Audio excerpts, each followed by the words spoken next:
ॐ गं गणपतये नमः। गुड मॉर्निंग बच्चों, आज हम पुनः अपने इतिहास के बारे में जानते हैं। हमारे भारतवर्ष का बहुत ही कैसा इतिहास रहा है, इसके बारे में हम आज पुनः चर्चा करेंगे। यह है कक्षा 8 की सोशल साइंस, ब्रिटिश प्रशासन और उसकी नीतियां और उसका प्रभाव। हमारे देश में जब ब्रिटिश ईस्ट इंडिया कंपनी ने पूरी तरह से कब्जा कर लिया, उसके पश्चात उसने कौन कौन सी नीतियां बनाई और उसका हमारे देश में क्या प्रभाव पड़ा। आइए अब हम आज अध्याय 2 में इनकी चर्चा करेंगे। ब्रिटिश ईस्ट इंडिया कंपनी ने जब कर्नाटक युद्ध हुए तो उसने अपनी जो प्रतिद्वंदी उसकी जो कंपनी थी, फ्रांसीसी कंपनी, उसको उसने हरा के उसे बाहर का रास्ता दिखा दिया। इसके पश्चात ईस्ट इंडिया कंपनी पूरी तरह से भारत पे उसने अपना अधिकार स्थापित कर लिया और फिर वह कैसे उसने अपने सत्ता का विस्तार किया, उसकी नीतियां क्या थी, उसने किस तरह का प्रशासन किया और फिर उसका क्या प्रभाव हमारे देशवासियों पे पड़ा, आज हम उसके बारे में चर्चा करेंगे। ब्रिटिश ईस्ट इंडिया कंपनी एक लाभ कमाने वाली कंपनी थी। वह लाभ प्राप्त करने के लिए भारत में आई थी, किंतु यहाँ की राजनीतिक स्थितियों को देखकर उसने यहाँ तो सत्ता स्थापित कर ली, लेकिन उसके पश्चात किस प्रकार से इस सत्ता को संभालना है यह उसके समझ में नहीं आ रहा था, क्योंकि कंपनी के जो कर्मचारी थे वो उनका मूल जो चरित्र था वह मूल चरित्र एक व्यापारी का था। और व्यापारी का जो चरित्र होता है कि हम किस प्रकार से लाभ प्राप्त करें, तो ईस्ट इंडिया कंपनी के जो भी कर्मचारी थे उन सभी का उद्देश्य तो लाभ प्राप्त करना था। सत्ता तो किसी तरह से उन्होंने हथिया ली, लेकिन किस तरह से सत्ता संभालनी है यह उनके चरित्र में नहीं था। कर्मचारी थे वो अक्षम ही नहीं, वह प्रशासनिक योग्यताओं से कोसों दूर थे। उनमें बेईमानी कूट कूट कर भरी हुई थी, उनमें लालच कूट कर भरा हुआ था। वह धन कमाने के लिए किसी के ऊपर भी किसी भी तरह का अत्याचार करते थे। उनको जनता के दुख सुख से कोई मतलब नहीं था, यानी प्रशासनिक तौर पर ये बिल्कुल असफल थे, इनमें कोई भी योग्यता नहीं थी। ये कर्मचारी अर्ध शिक्षित थे, बेईमान थे और धन के लालची थे। ऐसे अशिक्षित, अदूरदर्शी और बेईमान कर्मचारियों को अगर सत्ता मिल जाए तो आप सोच सकते हैं कि वह स्थिति कैसी रही होगी, क्योंकि ईस्ट इंडिया कंपनी को इन्हीं कर्मचारियों से ही प्रशासन का भी कार्य लेना था। इसलिए वह अपने इन कर्मचारियों को बार बार शिक्षित करती रही, उन्हें नियम कानून बताती रही और नए नए नियम कानून लगते रहे। कर्मचारियों के स्वेच्छाचारिता पर अंकुश लगाने के लिए नए नए नियम बनते रहे। उन्हें प्रशासक का व्यवहार सिखाया गया। इंग्लैंड से पढ़े लिखे कुछ कर्मचारी भेजे गए जो भारत आके यहाँ प्रशासन कर सके, किंतु इनका मूल जो चरित्र था वह व्यापारी का था। किस तरह से हम धन कमाएं, इनका मूल उद्देश्य धन कमाना था। अतः जो भी इनको शिक्षा दी जाती थी वह सब बेकार हो जाती थी। ये केवल धन कमाने की लालच में लगे रहते। ये अपनी मूल आदत को छोड़ना नहीं चाहते थे, जिसका भुगतान भारत की जनता को करना पड़ा थे। उन्होंने भारत की जनता, चाहे वो दस्तकार हो, चाहे व्यापारी हो, चाहे वह राजा महाराजा हो, किसी को भी उन्होंने नहीं छोड़ा। सभी से वो किसी ना किसी तरीके से धन निकलवा लेते थे। में ब्रिटिश ईस्ट इंडिया कंपनी ने प्रशासन करने के लिए किस प्रकार की उसने नीति बनाई, किस प्रकार से उसने प्रशासन किया और उसका क्या प्रभाव रहा, आइए इसमें हम पहले बिंदु पे चर्चा करते हैं कि बंगाल पर दोहरे प्रशासन का क्या प्रभाव पड़ा? बंगाल में दोहरा प्रशासन। बक्सर युद्ध के पश्चात मुगल बादशाह शाह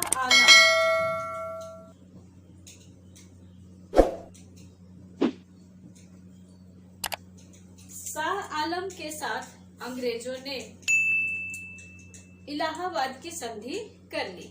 इलाहाबाद संधि के परिणाम स्वरूप बंगाल, बिहार और उड़ीसा इनके दीवानी के अधिकार कंपनी को प्राप्त हो गए। दीवानी का अधिकार प्राप्त हो जाने के कारण बंगाल के संपूर्ण राजस्व में कंपनी का अधिकार हो गया। बंगाल के जो नवाब थे नजमुद्दौला, इन्होंने जब अंग्रेजों ने वहां की दीवानी पा जाने के कारण संपूर्ण राजस्व पर अधिकार कर लिया। इसके कारण बंगाल के जो नवाब थे निजामुद्दौला, इन्होंने वहां की जो निजामत का कार्य भी कंपनी को दे दिया।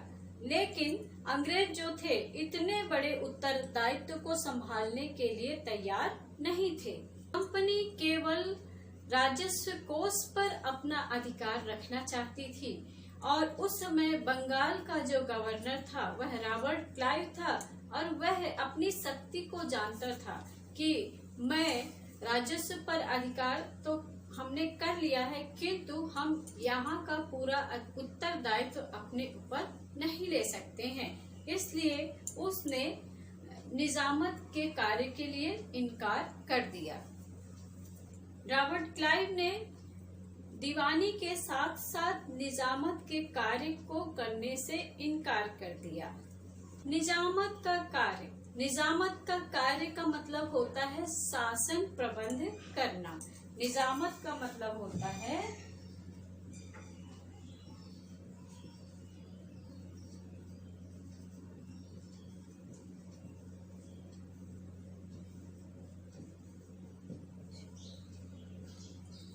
शासन प्रबंध करना।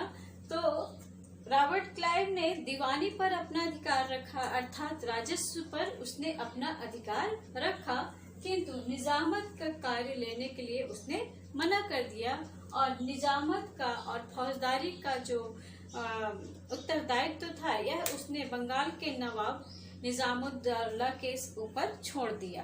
कंपनी ने राजस्व कर वसूल करने के लिए दो लोगों को नियुक्त किया, जिसमें रजा खां और सिताब राय का उन्होंने नाम दिया। रजा खां को बंगाल का नायब दीवान नियुक्त किया और सिताब राय को बिहार का नायब दीवान नियुक्त किया। रजा खां को बंगाल का नायब दीवान उन्होंने नियुक्त किया और सिताब राय को बिहार का नायब दीवान नियुक्त किया और कर वसूली के लिए इन दोनों की पूरी जिम्मेदारी थी कि जो भूमि या राजस्व कर है वह ये दोनों जनता से वसूल करेंगे।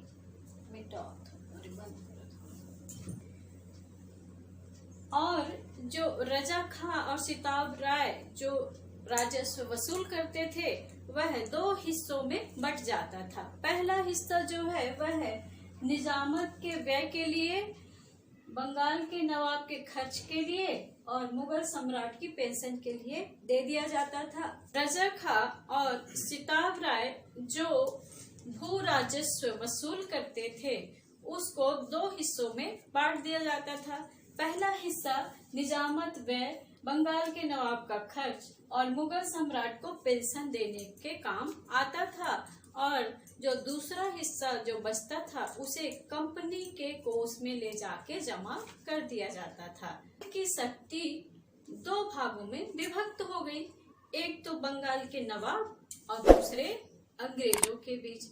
इसलिए इस प्रशासन को बंगाल में दोहरा प्रशासन का नाम दिया गया और इसी को ही बंगाल में दोहरा प्रशासन कहा जाता है।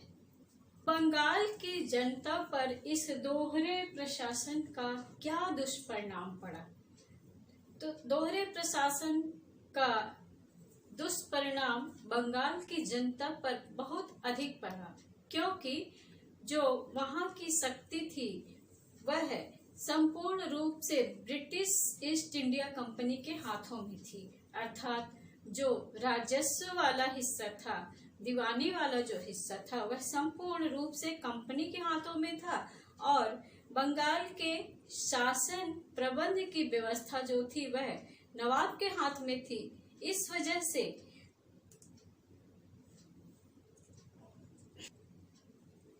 अर्थात बंगाल की पूरी जो शक्ति थी वह कंपनी के हाथों में थी, लेकिन उसके पास कोई उत्तरदायित्व तो नहीं था और नवाब के पास पूरा शासन प्रबंध का उत्तरदायित्व था, किंतु उसके पास कोई जवाबदारी या कोई भी शक्ति उसके पास नहीं थी और जिस कारण से नवाब जनता के लिए कुछ भी नहीं कर पा रहा था। कंपनी केवल पैसों पे अपना अधिकार रखना चाहती थी और उसे बंगाल के राजस्व पर अधिकार मिल गया था।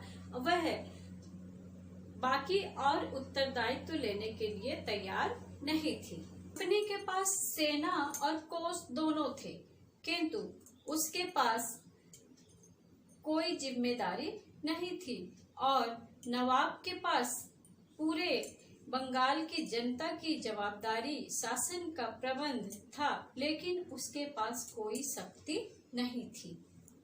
परिणाम स्वरूप बंगाल में दोहरे शासन प्रबंध ने वहां की जनता को अपार कष्टों में डाल दिया।